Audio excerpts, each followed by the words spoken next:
So hello everyone, welcome back to another video. Thumbnail देखकर आपको idea लग चुका होगा कि आज की वीडियो किस टॉपिक के ऊपर होने वाली है। जी हाँ गाइस, आपने बिल्कुल सही सुना। आज की इस वीडियो में हम बात करने वाले हैं कि किस तरीके से आप MS एक्सेल के अंदर सिंगल कॉलम के डेटा को एक टेबुलर फॉर्मेट के अंदर कन्वर्ट कर सकते हैं बहुत ही सिंपल तरीके से। अब देखिए, इस तरह के डेटा को टेबल में कन्वर्ट करने के लिए हम बेसिकली दो मेथड का यूज़ कर सकते हैं। पहला मेथड है यहाँ पर मैनुअल, जिसमें कि हम कुछ टिप्स एंड ट्रिक्स को अप्लाई करके इस तरह के डेटा को टेबल में कन्वर्ट करते हैं। अब सेकंड मेथड है जो कि लेटेस्ट है, जिसमें कि हम फॉर्मूलाज के थ्रू इस तरह के डेटा को टेबल में कन्वर्ट कर सकते हैं बहुत ही सिंपल तरीके से, कुछ ही सेकंड्स के अंदर। तो आज की इस वीडियो में आपके साथ में दोनों ही मेथड शेयर करूँगा। पहले हम सीखेंगे मैनुअल मेथड, उसके बाद सेकेंड मेथड हम सीखेंगे फॉर्मूलाज के थ्रू। सो अगर आप भी ये सब जानने में इंटरेस्टेड हो तो इस वीडियो को एंड तक जरूर देखिए। हेलो फ्रेंड्स, मैं हूं विपिन शर्मा और इस वीडियो के अंदर आपका स्वागत है। चलिए जल्दी से इस वीडियो को स्टार्ट करते हैं। अब चलिए, अब हम बात करते हैं मेथड नंबर 1 की, जिसमें हम मैनुअल तरीके से डेटा को टेबल में कन्वर्ट करना सीखने वाले हैं। सो आप देख सकते हैं कि यहाँ पर हमारे पास में एक डेटा है जो कि सिंगल कॉलम के अंदर अवेलेबल है। अब इस तरह का डेटा आपको देखने को तब मिलता है जब आप किसी वेबसाइट या फिर किसी पोर्टल से डेटा को कॉपी पेस्ट करते हो, या फिर उसे डायरेक्ट एक्सेल के अंदर इंपोर्ट करते हो, या फिर कई बार आपको एक्सटर्नल टीम से डेटा रिसीव होता है तो वहाँ पर डेटा मिसमैच होता है। तो अगर आपके पास भी डेटा कुछ इस तरह से रिसीव हुआ है तो इस डेटा को हम प्रॉपर टेबुलर फॉर्मेट में कन्वर्ट करना सीखने वाले हैं। सो अब ये जो डेटा है, इस डेटा के अंदर बेसिकली 6 कॉलम अवेलेबल है। तो आप देख सकते हैं कि जो सबसे पहला कॉलम है वो है यहाँ पर सीरियल नंबर, उसके बाद second customer name, item, quantity, rate and price. तो ये बेसिकली सेल्स का डेटा हमारे पास में आया हुआ है। तो आप देख सकते हैं कि यहाँ पर जो शुरुआत के 6 सेल है वो सेल यहाँ पर कॉलम है। उसके बाद इनके नीचे यहाँ पर दिया गया है डेटा, जैसे कि यहाँ पर है सीरियल नंबर 1, उसके बाद यहाँ पर है कस्टमर नेम, यहाँ पर है item name, quantity, rate, price. उसके बाद सेकेंड सीरियल नंबर है, उसके बाद सेकेंड कस्टमर का नेम है, यहाँ पर कीबोर्ड है, यहाँ पर क्वांटिटी है, रेट एंड प्राइस। इस तरीके से यहाँ पर डेटा हमको दिया गया है। और आप यहाँ पर सबसे एंड में जाएंगे तो यहाँ पर 96 रोज के अंदर यहाँ पर डेटा हमें दिया गया है। अब हमें इस डेटा को टेबल फॉर्मेट के अंदर कन्वर्ट करना है। तो चलिए अब हम इस डेटा को टेबल में कन्वर्ट करना सीखते हैं। तो सबसे पहले आपको यहाँ पर पता करना है कि आपका जो डेटा है वो कितने कॉलम्स में है। तो यहाँ पर बेसिकली हमारा डेटा 6 कॉलम के अंदर अवेलेबल है। तो यहाँ पर मैं 6 कॉलम को सिलेक्ट कर लेता हूँ और यहाँ पर मैं कोई सा कलर दे देता हूँ इसे, जिससे कि हमें यहाँ पर हेडिंग को जानने में आसानी रहे। ठीक है, अब यहाँ पर आपको किसी भी रेंडमली एक लेटर को चूज कर लेना है। तो यहाँ पर मैं Z लेटर को चूज कर लेता हूँ। ठीक है, तो यहाँ पर हो गया हमारा Z लेटर। उसके बाद यहाँ पर जो भी आपको वैल्यू लेकर आनी है उस सेल का आपको यहाँ पर नेम टाइप कर देना है। तो यहाँ पर फर्स्ट कॉलम में हमें लेकर आना है सीरियल नंबर। तो यहाँ पर सीरियल नंबर का जो सेल है वो यहाँ पर A1। तो यहाँ पर आपको मैनुअल टाइप कर देना है A1। उसके बाद सेकेंड कॉलम में हमें लेकर आना है कस्टमर नेम। तो कस्टमर नेम की जो हेडिंग है वो यहाँ पर A2 सेल के अंदर अवेलेबल है। तो यहाँ पर आप टाइप कीजिए लेटर जो भी आपने चूज किया है, उसके बाद यहाँ पर टाइप कर दीजिए A2। ऐसे ही आपको यहाँ पर item, quantity and price column का भी रेफरेंस देना है।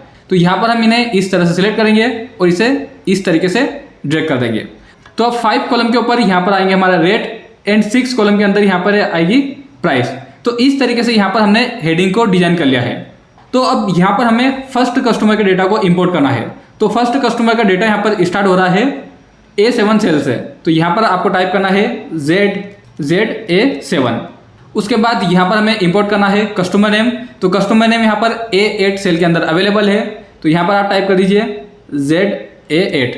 उसके बाद इन्हें भी आप इस तरीके से ड्रैग कर दीजिए। ठीक है, अब इतना ही काम आपको यहाँ पर करना था मैनुअल।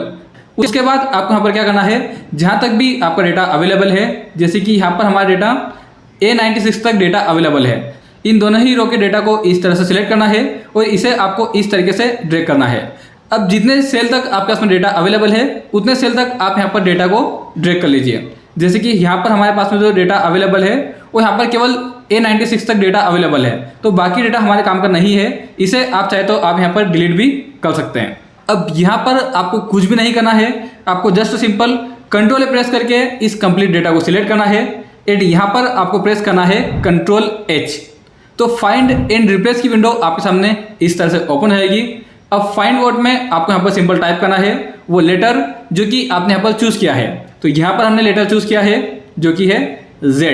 तो यहाँ पर मैं Z टाइप कर देता हूँ एंड रिप्लेस विथ में आपको यहाँ पर सिंपल टाइप करना है इज इक्वल टू। ठीक है, इतना ही काम आपको यहाँ पर करना है एंड यहाँ पर आपको ऑप्शन दिखा देगा रिप्लेस ऑल। तो इसके ऊपर आप जैसे ही क्लिक करेंगे एंड इस विंडो को क्लोज करेंगे तो आप देख सकते हैं कि जितना भी डेटा आपको यहाँ पर एक सिंगल कॉलम के अंदर अवेलेबल था वो सभी डेटा यहाँ पर इस तरह से टेबल फॉर्मेट के अंदर आ चुका है। अब आप चाहें तो आप इस ब्लू कलर को यहाँ पर रिमूव कर सकते हैं। तो यहाँ से मैं कर देता हूँ नो फिल, यहाँ से मैं कर देता हूँ नो फिल और यहाँ पर मैं इस तरीके से बॉर्डर को भी अप्लाई कर देता हूँ। सो आप देख सकते हैं कि किस तरीके से यहाँ पर हमारा जो सिंगल कॉलम का डेटा है वो एक टेबल फॉर्मेट के अंदर कन्वर्ट हो चुका है। अब ये जो डेटा है ये यहाँ पर ऑटो अपडेट डेटा है। जैसे कि अगर मैं यहाँ पर इस नाम के आगे कुछ भी चेंज करता हूँ, जैसे कि मैं राहुल को कर देता हूँ राकेश, तो अब यहाँ पर वो नेम भी चेंज होता हुआ आपको यहाँ पर दिखा देगा। जैसे कि यहाँ पर हो गया राकेश। अगर आपको यहाँ पर प्राइस अपडेट करनी है तो यहाँ पर मैं कर देता हूँ प्राइस अपडेट और आप देख सकते हैं कि यहाँ पर वो डेटा ऑटोमेटिकली अपडेट हो चुका है। तो ये बेसिकली यहाँ पर फॉर्मूला से कनेक्टेड है। अगर आप इस डेटा को ऑटोमेटिकली अपडेट नहीं करना चाहते हो तो आपको सिंपल यहाँ पर कंट्रोल प्रेस करके इस कंप्लीट डेटा को सिलेक्ट कर लेना है एंड यहाँ पर आपको सिंपल कंट्रोल सी प्रेस करके इस डेटा को कॉपी कर लेना है एंड यहाँ पर आपको आ जाना है पेस्ट में एंड यहाँ पर आपको ऑप्शन दिखा देगा वैल्यू ओनली, इसके ऊपर आपको सिंपल क्लिक कर देना है।